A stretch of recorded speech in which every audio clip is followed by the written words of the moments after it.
জেএমবিও তৈরি করেছে ভারত। তারা যে ডেটোনেটর ব্যবহার করত তা ছিল ভারতের তৈরি। সেগুলোতে ভারতের অর্ডিন্যান্স ফ্যাক্টরির সিল পর্যন্ত ছিল।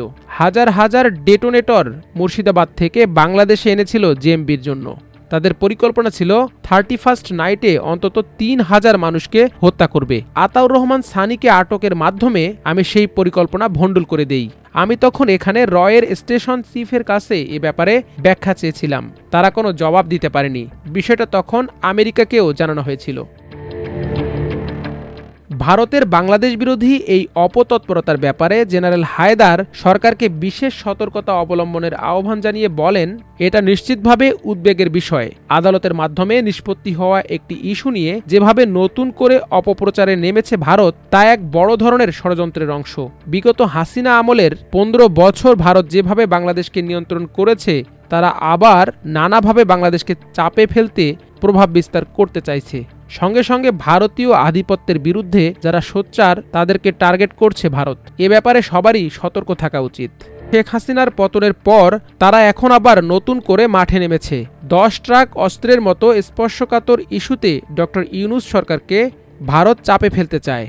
হাসিনার পতন, তার বিচার, কোনো কিছুই মেনে নিতে পারছে না দেশটি। কিভাবে এবং কি অভিযোগে তাকে 10 ট্রাক অস্ত্র মামলায় জড়ানো হলো সে ব্যাপারে জানতে চাইলে জেনারেল হায়দার আমার দেশকে বলেন, এই মামলা করা হয় বিএনপি সরকারের আমলে। বিএনপি সরকার সেই সময়েই মামলার চার্জ গঠন করে বিচার শুরু করে।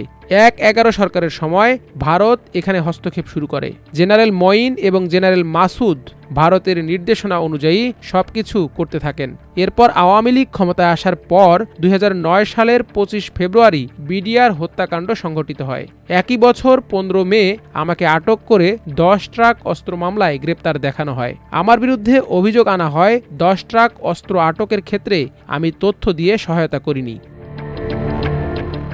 এই অভিযোগকে হাস্যকর আখ্যা দিয়ে জেনারেল হায়দার আমার দেশকে বলেন, 10 ট্রাক অস্ত্র যখন আটক হয় তখন আমি ডিজিএফআইতে কাউন্টার ইন্টেলিজেন্স ব্যুরো সিআইবির পরিচালক হিসেবে কর্মরত ছিলাম।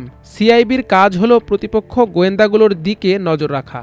প্রতিপক্ষ গোয়েন্দা সংস্থাগুলো বিভিন্ন ধরনের সাবোটেজ করে থাকে। যেমন ধরুন, গোলাবারুদের ডিপোতে আগুন ধরিয়ে দিল অথবা অস্ত্রাগারে নকশা করল। আমার কাজ ছিল সশস্ত্র বাহিনীর কোনো সদস্য এ ধরনের কোনো কাজে যুক্ত হচ্ছেন কিনা অথবা প্রতিপক্ষ কোনো দেশের গোয়েন্দা সংস্থার সঙ্গে যোগাযোগ করছেন কিনা সেগুলোর উপর নজর রাখা এবং সে ব্যাপারে ডিজিকে রিপোর্ট করা। এর বাইরে সাধারণ আইন শৃঙ্খলা রক্ষায় সিআইবির কোনো কাজ নেই। অর্থাৎ আমার বিরুদ্ধে যে অভিযোগ আনা হলো তা সম্পূর্ণরূপে ভিত্তিহীন। ভারত কেন আপনাকে এভাবে টার্গেট করলো এমন প্রশ্নের জবাবে জেনারেল হায়দার বলেন, এটি সবচেয়ে গুরুত্বপূর্ণ প্রশ্ন। আমি 2005 সালের জানুয়ারিতে এনএসআই এর মহাপরিচালক হিসেবে দায়িত্ব গ্রহণ করি। আর ওই সময় বিএনপি তথা 4 দলীয় জোট সরকার উৎখাতে ভারত একের পর এক পরিকল্পনা করতে থাকে। এখানে ব্যাপক আর্থিক বিনিয়োগও ছিল। ভারত চাইছিল যে কোনো মূল্যে সরকার ফেলে দেবে। আব্দুল জলিলের ট্রাম্প কার্ডের কথা তো সবার মনে থাকার কথা। সরকার উৎখাতে এটা ছিল ভারতীয় প্রকল্প। এখানে 2টি অংশ ছিল। বেসরকারি উন্নয়ন সংস্থা প্রশিকা তখন হঠাৎ করে মানিক মিয়া এভিনিউয়ে 3 দিনের একটি কর্মী সমাবেশ ডাকে। সেখানে 1.5 লাখ কর্মী হাজির করার কথা ছিল। অন্যদিকে ওই সমাবেশের 3য় দিনে মহাখালীতে যুবলীগ একটি সমাবেশ ডাকে। পরিকল্পনা ছিল 3য় দিনে প্রশিকার সমাবেশে বোমা হামলা করে ব্যাপক প্রাণহানি ঘটানো হবে। আর ওই সুযোগে যুবলীগ প্রধানমন্ত্রীর দপ্তর দখল করে সরকার উৎখাত করবে। দ্বিতীয় পরিকল্পনা ছিল মান্নান ভূঁইয়ার নেতৃত্বে বিএনপির অন্তত 100 জন এমপিকে দিয়ে সরকারের বিরুদ্ধে অনাস্থা দেয়া হবে। প্রত্যেক এমপিকে 5 কোটি করে টাকা দেওয়ার কথা ছিল। কয়েকজন এমপিকে টাকা দেওয়াও হয়েছিল। সরকার উৎখাতে এটা ছিল ভারতের 1000 কোটি টাকার প্রকল্প।